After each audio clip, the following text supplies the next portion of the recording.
le Christ est ressuscité, qu'est-ce que cela change vraiment dans ma vie? Et comment, moi qui crois à la résurrection du Christ, comment je change le monde?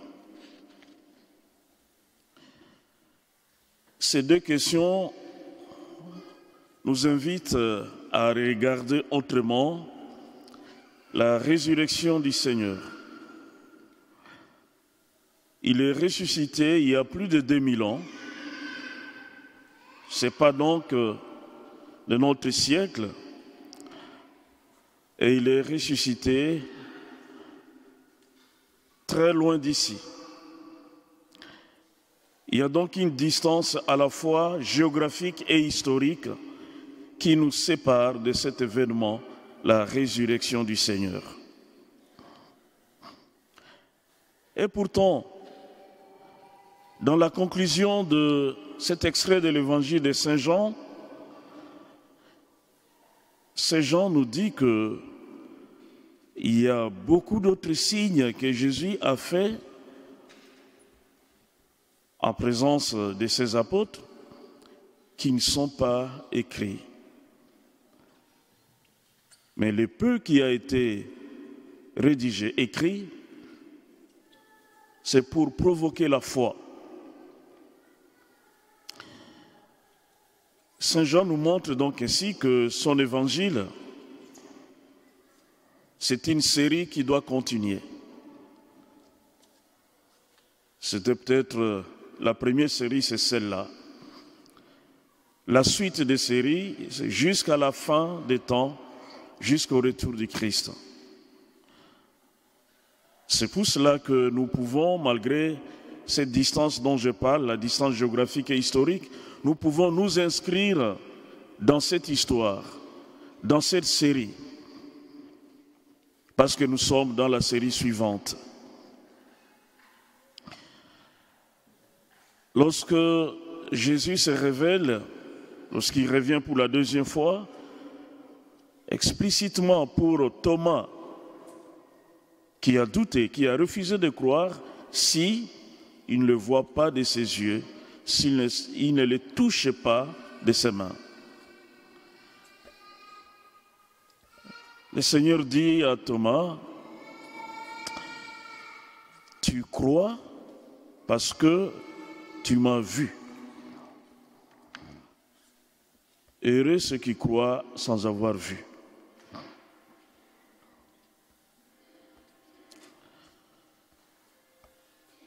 Et nous, qui parlons de Jésus, qui croyons à sa résurrection, nous ne l'avons pas vu physiquement. Sauf à certaines personnes privilégiées, que le Seigneur peut donner cette occasion, cette opportunité de le voir vraiment. Mais ce n'est pas grave. Même si nous ne pouvons pas le voir de nos yeux, même si nous ne pouvons pas le toucher de nos mains, mais il est là. Il est présent. Il est dans nos cœurs. Il est dans la Sainte Communion. Il est dans la parole de Dieu. Il est dans la communauté, car il dit, là où 2 ou 3 sont réunis à mon nom, je suis là. Qu'est-ce que cette résurrection de Jésus peut changer à nous? Avant de voir ce que cette résurrection peut changer à nous, voyons un peu ce que cette résurrection a changé pour les contemporains de Jésus.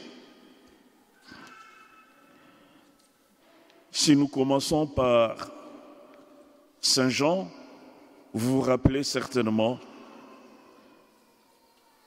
il a cru à la résurrection le jour où il s'est trouvé dans le tombeau et qu'il a vu le tombeau vide. Il dit, il crut parce qu'il a vu le tombeau vide. Et pourtant, de son vivant, Jésus leur a parlé de sa résurrection. Et il a même ressuscité certains morts. Mais il a fallu que Jean se trouvât dans le tombeau pour qu'il puisse croire. Il quitte donc le doute parce que lorsque Marie-Madeleine vient leur dire que le Seigneur est ressuscité, ils ne croient pas. Pierre et Jean vont pour vérifier. Donc ce qui change chez Jean, c'est qu'il quitte de son doute et il croit. La deuxième lecture est écrite par Saint Pierre. Qu'est-ce que la résurrection de Christ a changé à Pierre?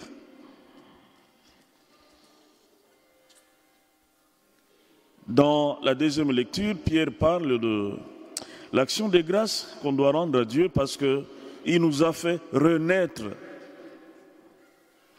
pour une vivante espérance. Le renouveau, une nouvelle naissance.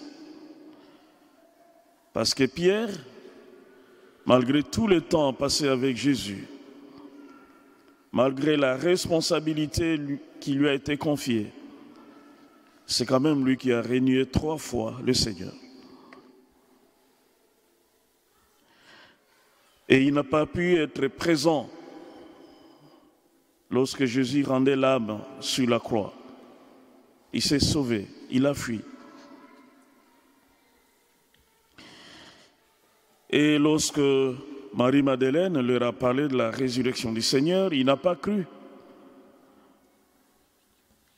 Il est entré avant Jean et en sortant, il dit à Jean, il n'y a rien. Le corps du Seigneur n'est pas là. Il est rentré découragé. Après un moment, il s'est dit, c'est plus la peine. Il est parti. Qu'est-ce que je vais faire? Je reprends mon ancien boulot. Il est donc redevenu pêcheur de poissons.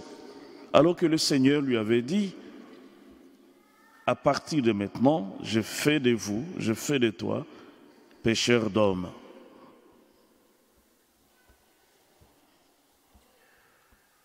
Et lorsque le Seigneur les suit jusqu'à la pêche, c'est alors qu'il découvre que c'était le Seigneur. Évidemment, après la Pentecôte, c'est notre Pierre. Il s'élève, il annonce la bonne nouvelle. Il est prêt à tout. Et d'ailleurs, ça lui a coûté la mort, le martyre. Voilà comment Pierre a été transformé par cet événement de la résurrection.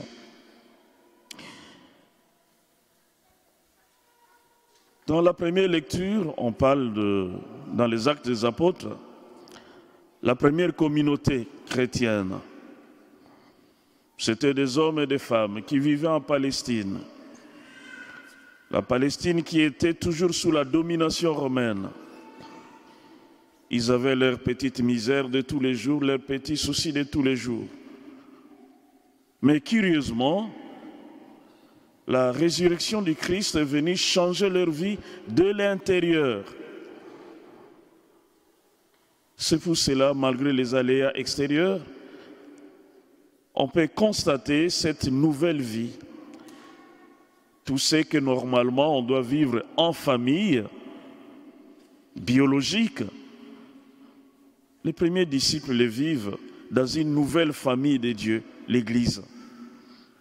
Ils sont ensemble, assidus à la prière. Ils rompent le pain. Ils écoutent l'enseignement des apôtres.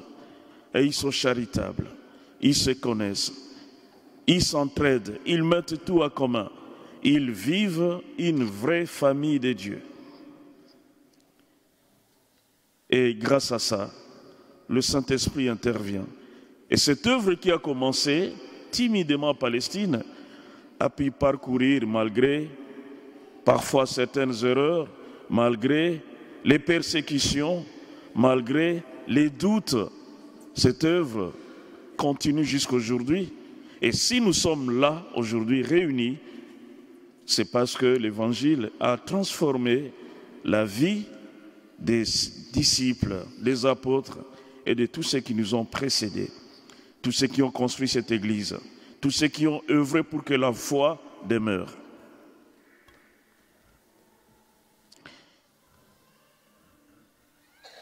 Et qu'est-ce que la résurrection du Christ a changé à quelqu'un comme Sainte Faustine? Et vous savez, si aujourd'hui c'est le dimanche de la miséricorde, c'est à la demande du Seigneur, évidemment, qui est passé par Sainte Faustine. C'est vrai qu'à Varsovie et puis en Pologne, dans tous les diocèses, on a célébré ces dimanches de miséricorde déjà à partir de 1985. Mais à 2000, le pape Jean-Paul II a fait de ces dimanches les dimanches de la miséricorde pour toute l'Église universelle. Ainsi, on est passé des Quasimodo, le deuxième dimanche de Pâques, au dimanche de la miséricorde. Le Seigneur lui a montré que l'amour de Dieu est infini. Le cœur de Dieu est plein d'amour qui déborde. Et comme Dieu ne peut pas imposer cette miséricorde, il attend que nous venions nous-mêmes puiser dans cette source de miséricorde, pour nous, mais aussi pour les autres. Certains d'entre vous ont peut-être préparé ce jour par la neuvaine qu'ils ont commencé le vendredi saint et qu'ils terminent aujourd'hui, la neuvaine de la miséricorde divine. C'est cette miséricorde, chers frères et sœurs, qui a changé tous ces hommes qui avaient des doutes, qui ne croyaient pas. Même Thomas, qui a dit clairement ses doutes. Nous avons peut-être nos doutes que nous taisons, que nous gardons pour nous. Thomas a proclamé son doute. Si je ne le vois pas de mes yeux, si je ne le touche pas de ma main, non, je ne croirai pas. Mais la miséricorde de Dieu est venue pardonner tout cela. Donc la première chose que la résurrection du Seigneur doit faire, c'est nous pardonner. Nous sommes donc appelés à accepter ce pardon de Dieu pour notre passé, pour tout ce que nous avons fait du mal. Chaque fois que nous avons trahi notre foi, nous avons caché notre foi, nous avons eu honte de l'Évangile, nous avons pensé des choses méchantes, nous avons voulu, désiré des choses qui ne sont pas saintes. Nous avons prononcé des paroles méchantes, des paroles qui ont détruit d'autres vies, ou nous avons posé des actes qui n'honorent pas la dignité chrétienne. Le Seigneur veut venir nous sauver, il veut nous pardonner. Tout ce qu'il attend de nous, que nous-mêmes, nous puissions aller vers lui, reconnaître nos péchés et accepter sa miséricorde. La première chose que la résurrection du Christ fait, c'est donc nous pardonner de tous nos péchés. Et une fois qu'on est pardonné, on renaît, comme dit Saint Pierre dans la deuxième lecture, on renaît. Et dans cette renaissance, nous croyons à Jésus que nous ne voyons pas physiquement, nous proclamons son nom et nous sommes fiers d'être chrétiens parce que nous savons qu'il est là. Là où 2 ou 3 sont réunis à son nom, il a promis d'être là. Et vous verrez, si vraiment vous acceptez la miséricorde de Dieu, vous acceptez d'être pardonné par Dieu, vous verrez le bonheur que ça fait d'être pardonné. Le bonheur de découvrir que la miséricorde de Dieu est plus grande que nos fautes, nos péchés. Et une fois qu'on est pardonné, on est né de nouveau, et alors on devient des missionnaires de la miséricorde.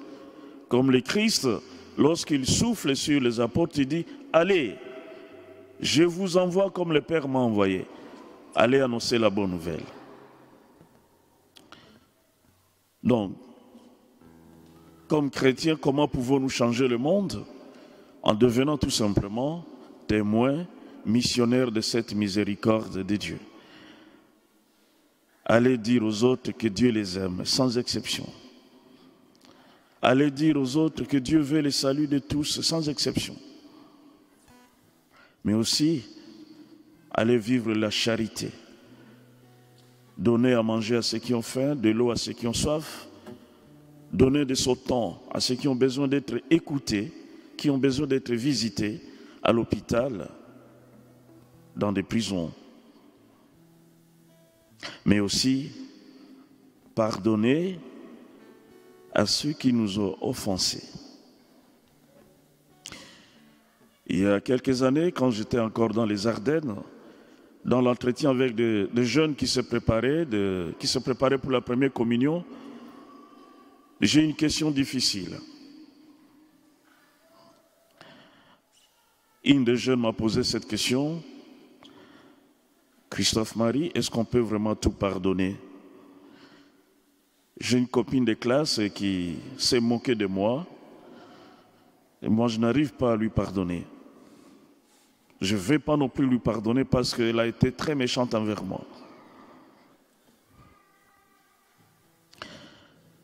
C'est une question simple, une question sincère, une question franche que cette petite fille m'a posée. Mais je crois que c'est la même question que vous vous posez. Vous avez certainement dans votre vie, chers frères et sœurs, réussi à pardonner aux offenses dont vous avez été victime. Mais c'est possible qu'il y ait d'autres offenses que vous ne parvenez pas jusque maintenant, que vous ne parvenez pas à pardonner. Que ce soit dans la famille, dans le milieu professionnel, que ce soit dans le cercle d'amis, et même dans la paroisse, dans l'espace missionnaire, dans l'église.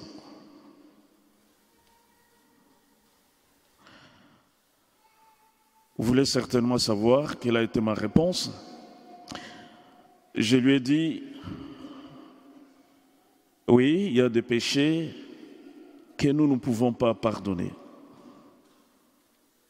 Il y a des questions qu'humainement nous ne pouvons pas pardonner. Je m'arrête là et elle dit, et alors qu'est-ce qu'on fait? Est-ce qu'on cesse de dire le Notre Père? Parce que dans le Notre Père, nous disons, pardonne-nous nos offenses comme nous pardonnons aussi. Je lui dis non, on ne cesse pas. Mais Jésus nous a révélé le secret. Sur la croix, il dit, Père, pardonne-leur leurs offenses, car ils ne savent pas ce qu'ils font. Ce n'est pas Jésus qui pardonne. Jésus a eu à pardonner. Mais là, il ne dit pas « je vous pardonne », mais il demande à son Père de pardonner. Et Jésus nous montre justement que lorsque humainement nous sommes incapables de pardonner, il y a une ouverture, il y a une issue. Nous pouvons demander au Père de pardonner à notre place. Là, le Père pardonne et nous pouvons retrouver la paix en nous. Nous pouvons changer le monde que par ce pardon que nous acceptons d'abord pour nous-mêmes, mais aussi que nous accordons aux autres. Nous accordons la miséricorde, nous pardonnons aux autres. Et si c'est difficile, si c'est impossible, nous demandons au Père de pardonner à notre place. Et après, on peut maintenant vivre, on peut pratiquer les œuvres de charité, les œuvres de miséricorde. Que le Christ ressuscité nous renouvelle, qui nous aide à prendre conscience de cette transformation intérieure et qui doit déboucher au changement du monde, à la transformation du monde. Mais on pourrait bien se dire, qu'est-ce que nous pouvons faire devant tout ce qui se vit dans le monde? Comment pouvons-nous arrêter, par exemple, la violence dans le monde? Comment pouvons-nous arrêter la guerre à travers le monde? Bien sûr, par la prière. À chaque apparition, la Sainte Vierge Marie demande toujours qu'on puisse prier, beaucoup prier. Prions, prions encore, prions toujours. Amen.